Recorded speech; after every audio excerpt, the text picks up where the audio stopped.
60 Cycle Hum features a mix of products that were purchased or provided and content that is a mix of sponsored, paid, unpaid, and Patreon funded. Use your eyes, ears, and common sense to come to your own conclusions. Hey everyone, I'm Ryan. You're watching 60 Cycle Hum, and in this video, I'm going to get under the hood and into the guts of this $200 Eart guitar here. You might have seen my first impressions and unboxing video that I did a few days before I published this video. There's a couple things that I want to adjust. First of all, I want to address this wobbly wiggle stick situation. I did find the adjustment screw. It's hidden down underneath here where you would expect it to be. If I can get this arm nice and firm by adjusting that with a couple twists of an Allen key, I'll be very happy. And I don't think there will be any issues with this bridge that I need to address after that. Besides doing a little bit of intonation, I did find out that the D string is out of intonation. I also want to swap out the strings for my preferred style of string and gauge here, and then make all my other adjustments around that, including the intonation. I want to check out the relief of the neck. I have a feeling it's a little bit too flat for me. I like to have a little bit more relief in my neck so my notes ring a little bit truer. I don't need to be super fast and shreddy like some people prefer to be. I'm also going to lubricate the nut, either with graphite or with some lubrication solution that I have in this D'Addario kit here. I'm also going to check out how level the frets are with my little fret level tool. And what else? I just want to get under the pickguard and provide you guys with some close-up photos of the components, the pots, the switch, the back of the pickups. Maybe I'll even test the output of the pickups and things like that. So let's get started, right? Why waste any more time? By the way, I am not a professional guitar tech in any sort of sense of the definition. I'm very much a hobbyist who somehow managed to brute force his way into having what I consider to be a successful YouTube channel. I'm making a living. I'm paying my bills. I think that's success, right? But anyways, because I'm not a professional, I'm not a luthier, I'm not a professional guitar tech, I'm always open to correction in the comments. In fact, if someone watches this and they want to write a big detailed piece about everything I got wrong and everything I should have done differently, I will pin your comment to the top of the comment section so people can use that as a reference. I think anyone who's spent enough time watching this channel and seeing how I conduct myself in the comments know that I'm not high on my own supply. I don't think of myself as an expert in anything. But I have spent plenty of time setting up my own guitars to make them play the way I like my own guitars to play. So that's just what I'm going to do here.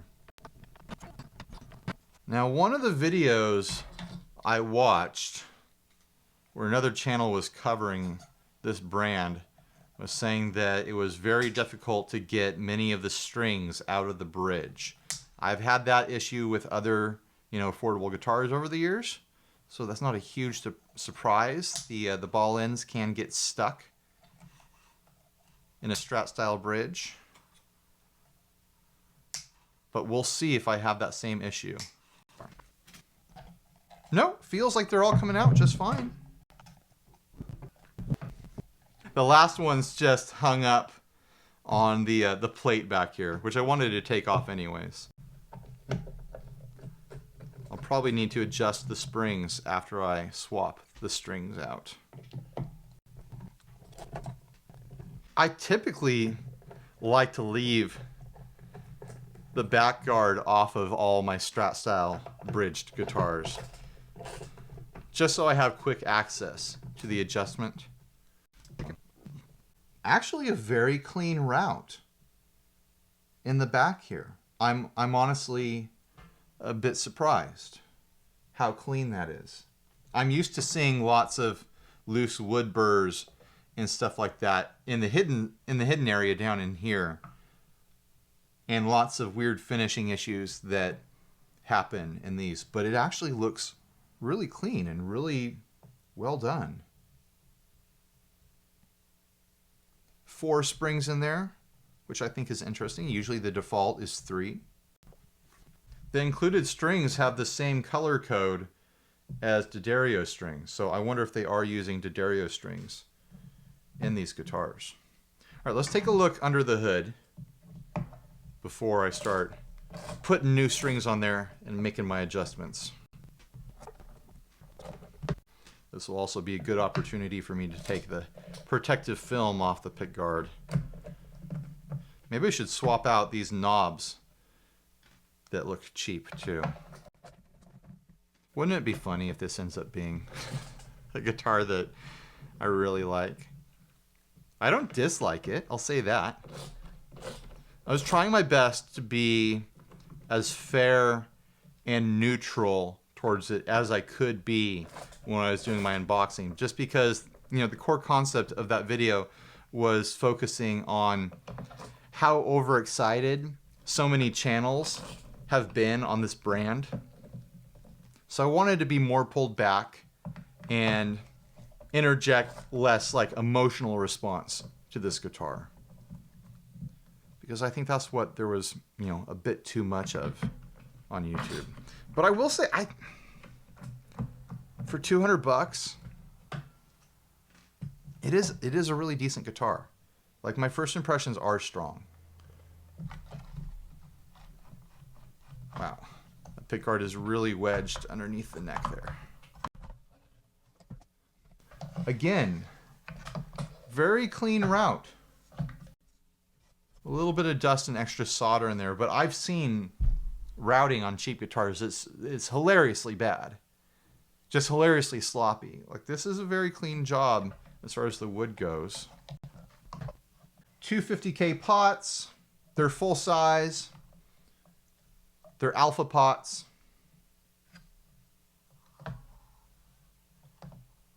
The pickups very much look like what I would expect from like a 90s made in Mexico Fender Strat. I'm certain that these are ceramic pickups. All right, I'll get some close-up photos for those of you that care.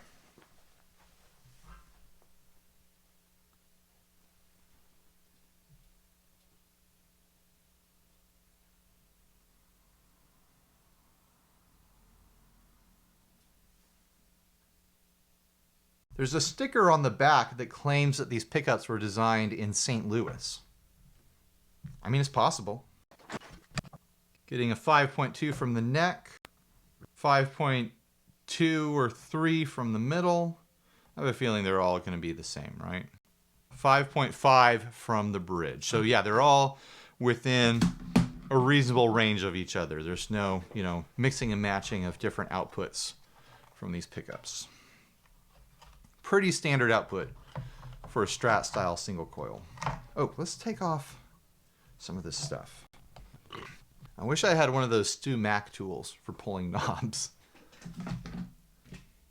I know they're expensive, but it would be handy. I don't really care about these knobs because I already think they look cheap, so I'm just going to plier them off. There we go. Yeah, this is a really weird, cheap, thin plastic. It's weird that I could have a preference for the type of plastic that a guitar knob is made out of, but there's just something where they just feel a little bit different than what I'd expect. And they look a little bit different than what I would expect. Good thing I've got the pickguard protector on here still.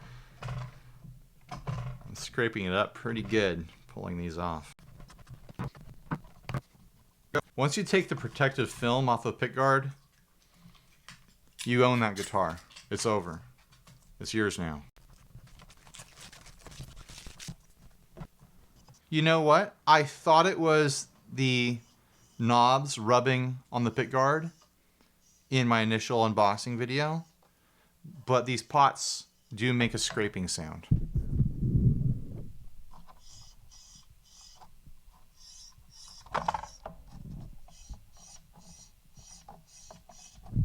Yeah, that's all the pot. That's not the knob rubbing on anything. Ooh. I wanted to see how it would compare to a replacement parts Strat pickguard for anyone that might want to swap pickguards on these. It's a little tricky to eyeball, but I get the feeling, I mean, I can't put it flat against there because I don't have any unloaded strap pickguards. But I'm getting the feeling that if you get a strap pickguard and you cut out the little notch for the adjustment here, I think it'll be close. The dimensions are a little different. They are a little different, and the screw holes are a little different than this guard.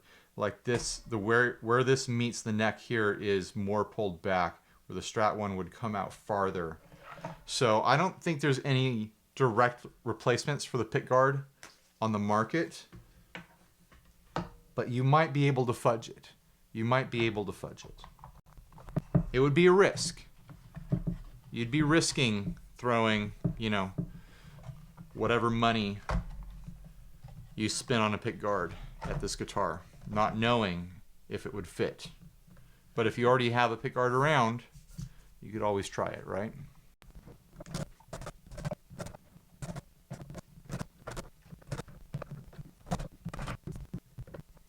All right, I'm going to try to tighten down that wiggle stick with the Allen keys that were included with the guitar. I'm assuming this very small one is the one. It's not knocking around, but it's still wobbly. I'm sure it'll feel a lot better once there's string tension on it. But yeah, it's not knocking anymore, but it's not 100% stiff in there. I want to check out how level the frets are. I'm not expecting them to have any major issues. I bought this when I got the Epiphone SL, and that thing was a roller coaster. I very rarely feel the need to test the frets on any guitar because typically they're fine. Unless I'm having major buzzing issues with the guitar, I don't ever really feel like I need to test the frets with this thing. Basically, you put it across 3 frets. If it rocks, then, you know, an adjustment could be made. I'm not going to attempt to level stainless steel frets. A little bit of rock on that 2nd fret there. Yeah, I'm getting a slight amount of rocking on some of the frets.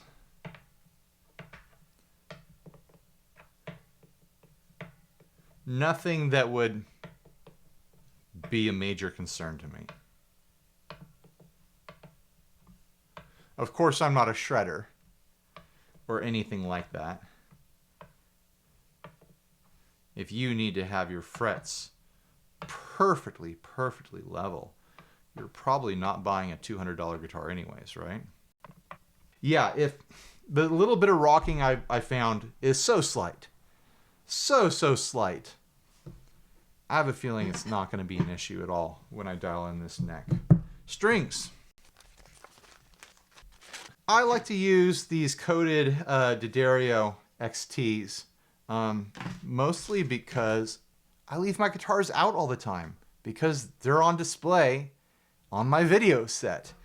If I was putting guitars away and wiping them down after every use and stuff like that, coated strings wouldn't be a necessity for me. Most of my life I haven't used coated strings, but they are nice to have in my current situation. And I like the feel of them and the way they sound. Some people like to tie fancy knots with their strings around the peg heads. I've always just been, you know, a once around and through kind of guy, and I think that's just fine. I've never had any big tuning issues, as far as I can tell, from not tying knots around the peg head.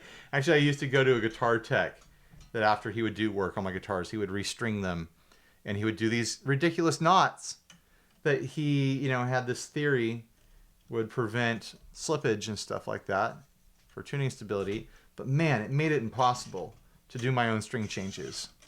Like I had to like do surgery on these knots with needle nose pliers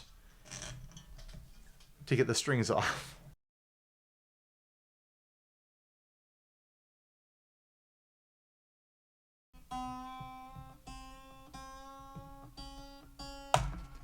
Yikes. There was the ball end on the high E was caught up in there and it popped free and just scared the piss out of me. Does anyone else ever get afraid that a string is going to break while you're doing this and it's just going to slash at your face and just completely mutilate your eyeballs? Or is that just me? So I'm clearly going to a heavier gauge than what came with the guitar because the bridge is floating a lot more. So I'm going to crank down those screws on the springs a bit. I like my bridge to nearly rest on the body, if not lightly rest on the body.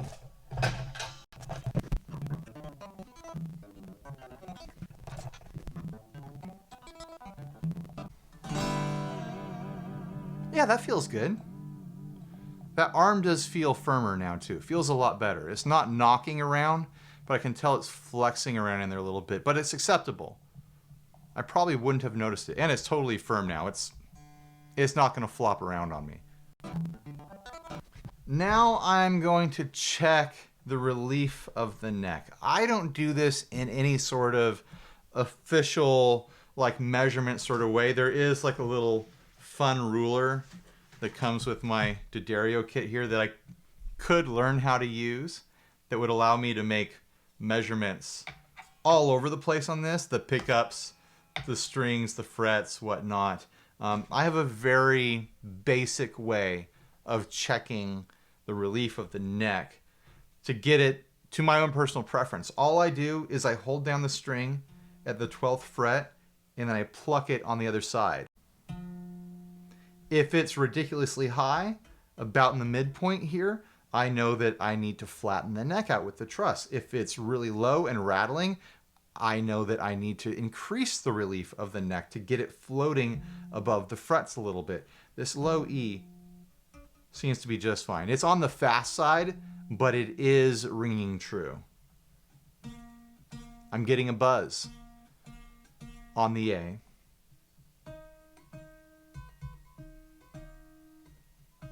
A little bit of buzz on the D. The G is ringing true. The B is ringing true. And the high E is ringing true. So something about the A and the D is getting fouled up on a fret somewhere. I think a little bit of a truss adjustment here will be just fine. Not a lot. So I can never remember which direction does what with a truss rod, especially considering I'm usually adjusting at the headstock versus down here. So it's always a bit of a guessing game, but I just set, a string to tune. The A is pretty close to right in tune. And as I turn this, it will either go sharp or flat. Right now, I want it to go a little bit flat.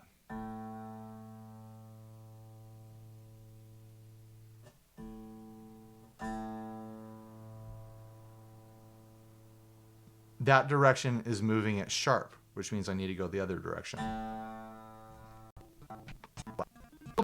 These neck heel truss adjustments are so convenient. So much easier than having to adjust at the headstock. The D's all better. The A is still a little bit too hot, but I think just a little bit more turn and then I'll just accept it for whatever it is. Yeah. It's still on the edge of buzzing, but I can get a couple clean plucks out of it. All right. Now, intonation. The way I check intonation is first I make sure that the string itself is in tune or close to it.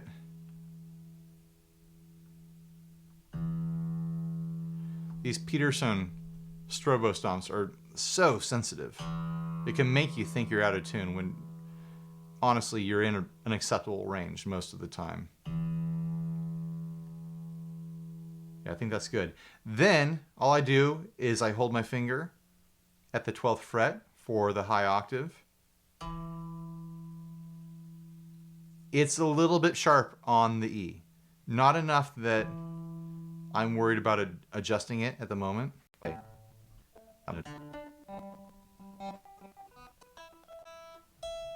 Yeah, a couple of these are way more off than the others. Thankfully, It's easy to adjust your intonation. All you have to do, you think about it for a second. If you're going sharp at the 12th fret when the whole string is fine, it means that the string is shorter than it needs to be, which means you tighten the screws at the bridge and it'll make the string longer, which will allow it to ring out lower when you're at the 12th fret. So let's start with the E. That only needs a minor adjustment.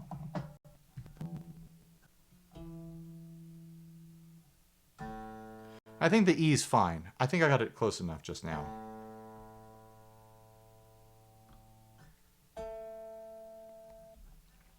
All the strings are intonated a little bit sharp. It could be because I changed the gauge of the string. When I tested the other day, only the D string was out of intonation in a significant way. So I'm giving a couple turns to that A saddle. When you're doing this, you want to be sure that you're having a light touch. If you're pressing on the neck, that can give you false readings. Like, you just want the lightest touch. Sure. Oh, that's a lot better.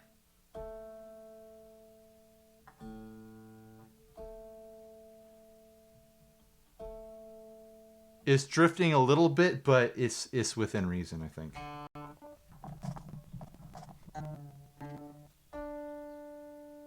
Ooh, got really close first try.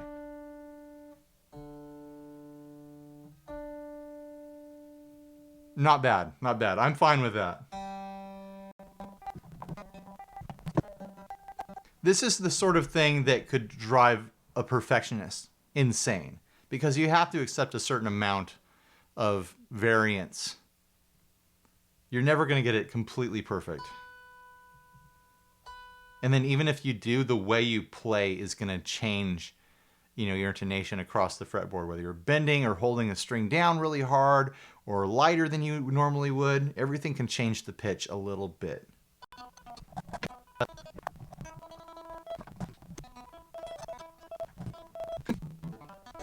I think that's within an acceptable range for my own personal taste, my own personal, level of perfectionism, which is not very high. One more thing, lubricating the nut. No giggling, children. I often use pencil graphite to lubricate my nut, but this D'Addario kit that I have here comes with a little syringe of lube.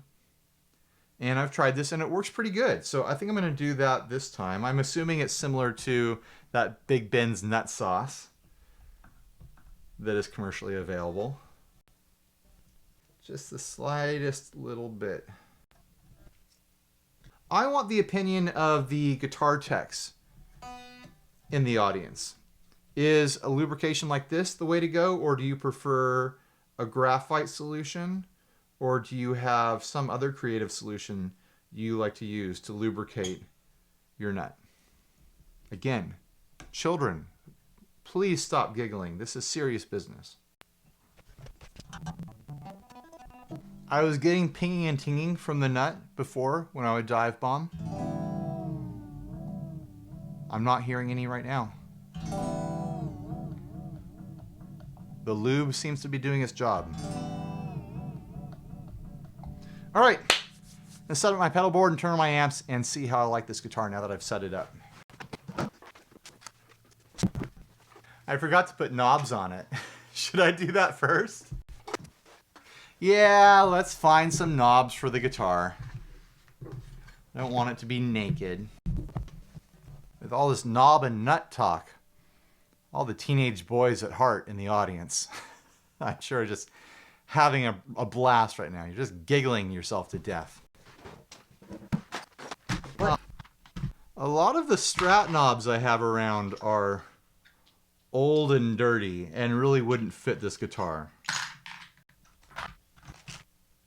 I'm weirdly a big fan of these Yamaha amp knobs that I salvaged off an old amp years back. I like to have them on Fender style guitars, but I've only got one left. Oh, I was wrong. I have 3. They're totally mismatched, but there's something about them that I just love. The feel and the look of. But I'm not going to commit them to this guitar. I'm not going to do it. This could be weird. I could do Witch Hat Jazzmaster style knobs, but I've only got a mismatched set here. It's kind of fun though. You'd think that I would have had a bunch of clean Strat knobs in here. Red knobs with a red chicken head. I have some of these chromy Witch Hat knobs. No.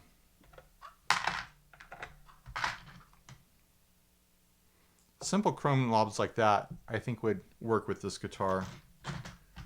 But I tend to find those to be kind of boring to my own personal taste. I have a big knob. Do one really big knob.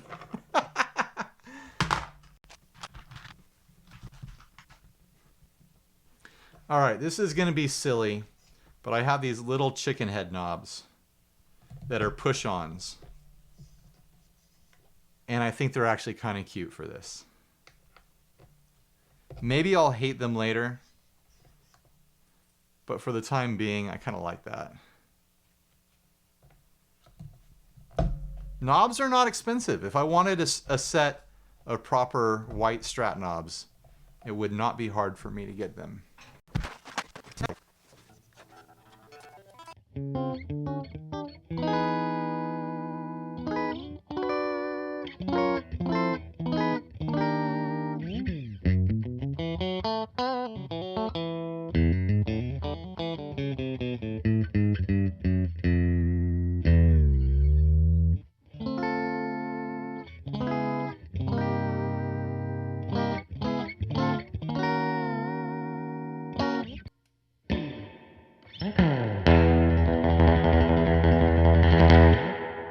I wanted to drop those pickups down a little bit. They're pretty spicy how close they are. There are people who make exact measurements for how close or how far they want their pickups to be away from their strings, which is fine and great. I just tend to go off of what I'm hearing and make, personal adjustments that way. You can always put them back. You can always put them back.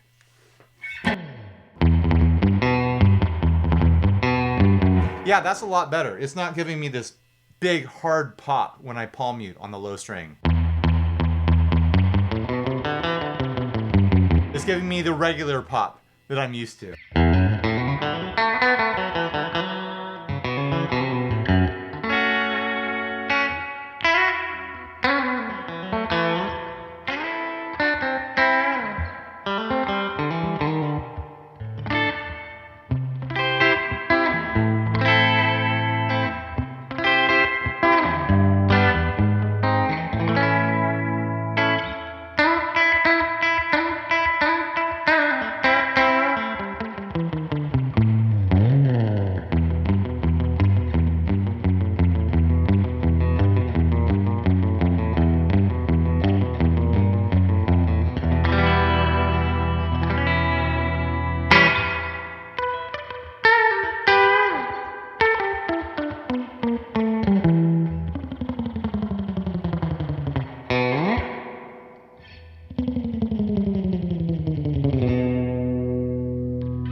It's going out of tune a little bit with some wiggle stick abuse, but I did just put brand new strings on here.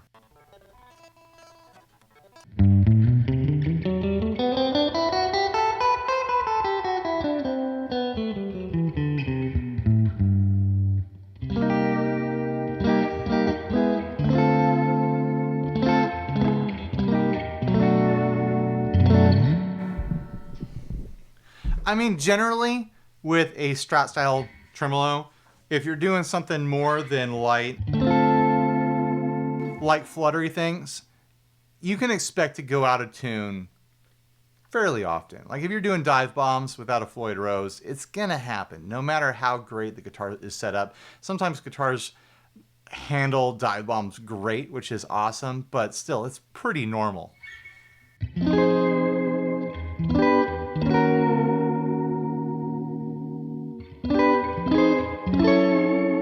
And it's nothing to be ashamed of.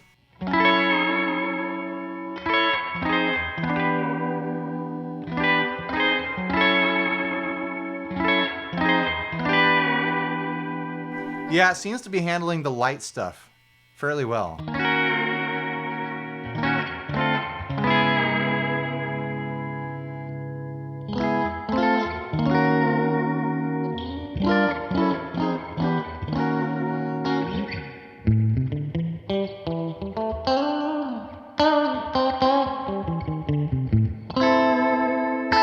It's funny how much a difference a setup can make. The neck, now that it's set up the way that I set up my necks, it feels so much more friendly to me. It's not like ultra fast to the point of being close to buzzy, which was bugging me. It really was.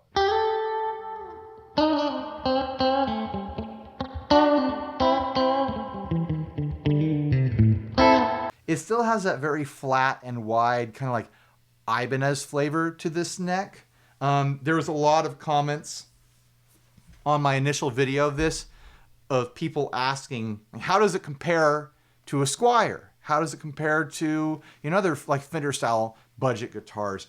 And I honestly, I don't think I would tell someone to buy this instead of a Squier, because the neck shape and the neck profile is so drastically different from what you get from a Squier. It's a drastically different personal preference sort of experience. Like if you lean into more modern, shreddy, Ibanez style feeling necks, you might really like this one. If you want a Fender feel on a budget, my personal feeling is that this is not the neck for you. It just isn't. I think you could get used to it. I think you could appreciate it. But if you're trying to seek out that feel, then get the Squier. Get the Squier. Or some other guitar that does the Fender feel, because that's not what this neck is. It's not a Fender feeling neck.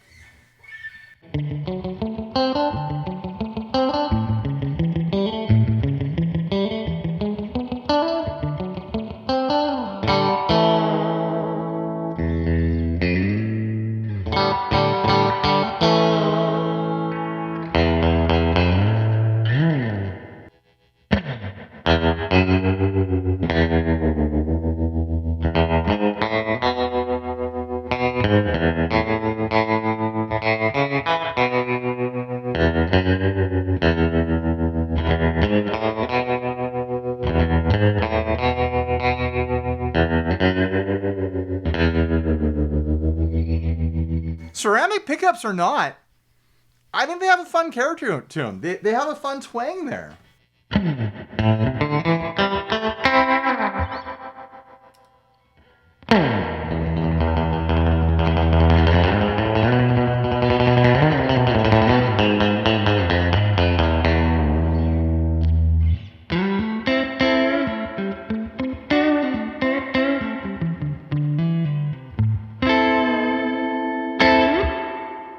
I'm going to say that after a setup, I'm bonding with this guitar much, much more than I did out of the box. I'm thinking about keeping it now. I am. I think this is a good example of an afforder guitar that I could use for the afforded board videos. I haven't found any dead spots across the fretboard. It's a very comfortable player for the style of neck that it is. The fretwork is impressive with those high gloss, rounded edge stainless steel frets. I actually enjoy the sound of the pickups. Now that I have that arm tightened down, it's much more usable to me. It's not a premium trim arm experience. It's still a little bit wobbly, but it's not, you know, it's not clanking like it did before. The pots do make a little bit of a scrapey noise, but it's nothing that would actually bother me in the long run. The headstock and the logo are ugly, but, you know, I'm not the most attractive thing to look at either. In my first video of this guitar, my unboxing and initial impressions, I said that I could recommend it to new players and anyone wanting to add, you know, a cheap Strat to their quiver. And I still feel that way. I still feel like this would be a fully appropriate guitar, a guitar I can definitely recommend to new players, players moving from acoustic to electric for the first time, or players who have never played guitar before and they're looking for a cheap guitar that won't hold them back. I think that's very important for new guitars. I wouldn't recommend just any cheap guitar to new guitars. I'd want to make sure that it's a guitar that is actually playable and won't have qualities to it that would prevent someone from having a pleasant experience learning guitar.